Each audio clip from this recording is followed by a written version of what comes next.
আওয়ামী লীগ এখন জেনারেল জিয়াউর রহমানকে বঙ্গবন্ধুর পক্ষে স্বাধীনতা ঘোষক মেনে নিতে রাজি আছে। ডক্টর ইউনূস তো দূর কি বাত, প্রেসিডেন্ট আমেরিকার প্রেসিডেন্ট সেও করাতে পারবে না।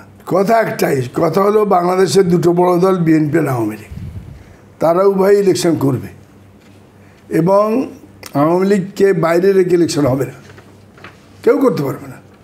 ডক্টর ইউনূস তো দূর কি বাত, প্রেসিডেন্ট আমেরিকার প্রেসিডেন্ট সেও করাতে পারবে না, কেননা আওয়ামী লীগ এই দেশের জন্ম দিয়েছে। তাদের মধ্যে যারা খুন করেছে এবং মানি লন্ডারিং করেছে তারা ইলেকশনে দাঁড়াতে পারবে না আইন অনুযায়ী। তারা হলে তারা তো দাঁড়াবে। এবং বিএনপি আওয়ামী লীগ বিরোধী না এবং আওয়ামী লীগও এখন বিএনপি বিরোধী না। এবং আমি জানি যে আওয়ামী লীগ এখন জেনারেল জিয়াউর রহমানকে বঙ্গবন্ধুর পক্ষে স্বাধীনতা ঘোষক মেনে নিতে রাজি আছে। এবং আমিও জানি, আমার সাথে তারেক রহমান একজন প্রতিনিধি দিল্লি গিয়েছিল 4-5 বছর আগে, তারা বলছে যে আমাদের নেতাও বঙ্গবন্ধুকে জাতির জনক মেনে নিতে রাজি আছে। হ্যাঁ, একসাথে দুজনকে স্বাধীনতার ঘোষক আর জাতির জনক। জাতি দুই ভাগ হয়ে আছে, এইটাকে মিলাতে হবে এবং আমরা মুক্তিযোদ্ধারা মেলাতে চাই। এবং জিয়াউর রহমান স্যারকে স্বাধীনতা ঘোষক, বঙ্গবন্ধুকে জাতির জনক করে দিয়ে এটা আমরা অফিস আদালতে দুইজনের ছবি তুলে ধরতে চাই, যাতে হিংসা, দেশ এবং বিদ্বেষ এটা চলে যায়, দূর হয়। কারণ আমরা জাতীয় বিভাগ হয়ে থাকলে বিদেশিরা এটার সুযোগ নেবে। আওয়ামী লীগকে যদি নির্বাচনে না আনা হয় তাহলে তো পৃথিবী কেউ মানবে না, আপনি বললেন, ভারতও দিবে না। কিন্তু এর আগে 16 বছর যে বিএনপিকে বাদ দিয়ে নির্বাচন হয়েছে সেটা তো মানলো তারা, এটা কেন হলো? আমি তোমাকে বলছি তুমি যে মানলো তারা, একটু আগে তোমাকে বললাম না, জার্মানির চ্যান্সেলর ভদ্রমহিলা কী নাম, ওসব বলছে ফলস ইলেকশন। দিল্লিতে এসে দিল্লির মুখের ওপর বলে দিছে তোমরা একে বারবার ইলেকশনে জয়লাভ করে আমাদের সাথে ছবি তুলাও কেন? হ্যাঁ, তো পৃথিবীতে মানে নেই, শুধু ইন্ডিয়া জোর করে এটা মানেছে।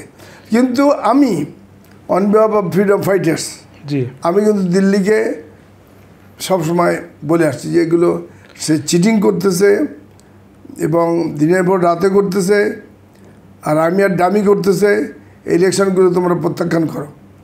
তখন তারা আমাকে বলছে তুমি রিপোর্ট লিখিত দাও, আমি লিখে দিয়েছি। তারপর তোমার প্যাডে দাও, প্যাডে দিয়েছি, বলে এটা সই করছি, বলে সিল মার, আমি সিল মেরে দিয়েছি।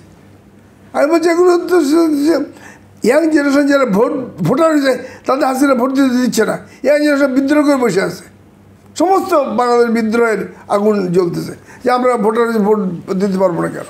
হাসিনা কাউকে ভোট দিতে দেয় না, হাসিনাদের ওয়ার্কারদেরও ভোট দিতে, হাসিনা তার আওয়ামী লীগের ওয়ার্কারদেরও ভোট দিতে দেয় না। আমি তো দিল্লিকে এই পতনের পরে বলেছি, আমি রিপোর্ট দিয়েছি, আমি এভ্যালুয়েশন রিপোর্ট দিয়েছি। আমি তাদেরকে বলেছি যে হাসিনা লাস্ট মোমেন্টে আওয়ামী লীগকে কল দিছিল, আওয়ামী লীগের ওয়ার্কারদের দেশব্যাপী কল দিছিল, তোমরা এগিয়ে আসো, আমাকে বাঁচাও। একটা লোক আসে নাই। কেন আসে নাই? আর তুরস্কে আসছিল কেন? তুরস্কে 6-7 বছর আগে আর্মি কু করেছিল, বিমান বাহিনী কুটা করেছিল মেনলি, আর ট্যাঙ্ক বাহিনী।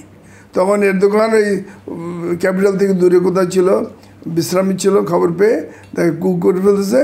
তখন সেই মোবাইলের মাধ্যমে তার ওয়ার্কারদের ভাষণ দিল, বললো তোমরা এসে রুখে দাও এবং বিমান বাহিনী আর ট্যাঙ্ক বাহিনী করেছে, কোনো অসুবিধা নেই, তোমাদের ঘরে ঘরে যাদের বাস গাড়ি গুড়ি আছে রাস্তার ট্যাঙ্কের সামনে ফেলো, যাতে ট্যাঙ্ক না মুভ করতে পারে। হ্যাঁ, এই আহ্বান দিল। সমস্ত তার্কির থেকে লাখ লাখ গাড়ি নিয়ে রাস্তা ফেললো, ট্যাঙ্ক বাহিনীকে থামালো এবং ব্যর্থ হয়ে গেল, ব্যর্থ হয়ে গেল। হাসিনা যখন কল দিল কেউ আসলো না। কেন? গত 15 বছর ধরে সে তো আওয়ামী লীগটা খেয়ে ফেলছে। আওয়ামী লীগের লোকদেরকেও সে ভোটার কেন্দ্রে ভোট দিতে আসতে দেয় নাই। আমি নিজে এই যে আমি বনানীতে স্কুলে গেছি, ভোটার নেই, 22-2300 ভোটার, সকালে 11টায় গেছি, আমরা ভোট করা হয়েছি, বলে স্যার এই 17-18 হয়েছে। তার মানে আওয়ামী লীগের লোকেরাও ভোট দিতে আসে নাই। তার মানে আওয়ামী লীগের ওয়ার্কারদের যখন সে কল দিল তারা আসলো না কেন? Meanwhile, Awami League lost its existence. Awami League gone in vain. Awami League gone with the wind.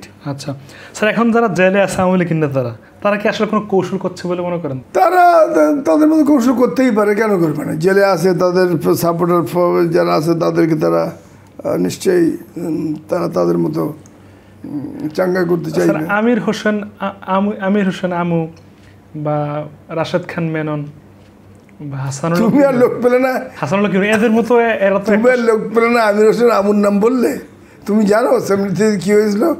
ও ও ও ওই লবণ চুরি করেছিল, তারপরে ওর এলাকায় ওই লোকে লবণের ঠোঙা গাছে গাছে টানাই দিয়েছিল। তুমি এই ধরনের কুৎসিত লোকের কথা কেন বলো আমাকে? না, বললাম যে ইনু বা মেনন তারা তো একটা সময় ছাত্র নেতা ছিল এবং তারা বাংলাদেশের প্রেক্ষাপট পরিবর্তন করতেও সক্ষম হয়েছিল, অথচ তারা এখন। মেনন তো একজন মহান নেতা ছিল, আইব খানের তক্তে তাউসে উড়াই দিয়েছিল, সে তো ওই সময় ডাক্তার ভিপি ছিল। Menon outstanding leader. মেনন সম্পর্কে আমি বলবো he is an outstanding leader. আমি ইনু সম্পর্কে ওরকম বলবো না, কারণ ইনু ওই আমাদের জেল কিলিংয়ে এসেছিল। আমাদের নজরুল ইসলাম, তাজুল ইসলাম, মনসুর ইসলাম যে নিহত হলো, ওই তাহেরা তারা জাসদ মিলে করেছিল। সুতরাং ইনুর প্রতি আমার ওই ভক্তি শ্রদ্ধা নেই। তো মেনন ভাইয়ের প্রতি আছে। মেনন ভাই আউটস্ট্যান্ডিং লিডার, একজন আউটস্ট্যান্ডিং লিডার, আউটস্ট্যান্ডিং লিডার। আচ্ছা, মানে তাদের কেন দুর্নীতি করতে হলো? মানে তারা তো যে বললাম যে ছাত্র নেতা। না, মেনন ভাই দুর্নীতি করেছে, আই ডোন্ট টেক ইট। অন্যরা করতে পারে, আমি আমি আমি আমি প্রতিবাদ করবো না। কিন্তু রাশেদ খান মেনন সে যে দুর্নীতি করেছে এটার কোনো প্রমাণও গভর্নমেন্ট দেয় নাই। গভর্নমেন্ট কোনো প্রমাণও দেয় নাই, কোর্টে কোনো প্রমাণও হয় নাই। রাশেদ খান মেনন ভাইকে এরকম করা এটা একটা খুব লজ্জার ব্যাপার। কেননা যে আইব খান স্পাইকজন হিসেবে বসছিল, তাকে উৎখাত করার জন্য তার বিরাট ভূমিকা ছিল। ডাকসের প্রথম ভিপি যে আইব খানের বিরুদ্ধে রুখে দাঁড়িয়েছিল।